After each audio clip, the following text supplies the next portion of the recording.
Okay, I'll just show you how to play music or stream audio from your mobile through the Bluetooth system in this 2018 Landrover Discovery. First of all, phone on. We'll go to music. If that wasn't on there, it's music there. Click on. You'll see at the bottom there's a silver triangle and 3 silver circles. Click on that, you'll see Land Rover. Land Rover's got a tick next to it. You've also got the choice of iPhone. If you set this up correctly, because there's a tick next to Land Rover, whatever music, whatever audio is playing on here, if you set this up correctly, it will play through here. Dead easy. All you have to do is see the clapperboard here with the musical note symbol. Click on there.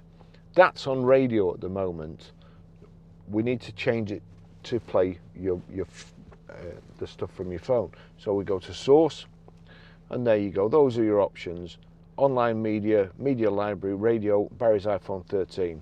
So we'll click on Barry's iPhone 13. That's showing the track that's playing here. If I turn that up, and then I go here and I turn this up, that's it. That's how you play music.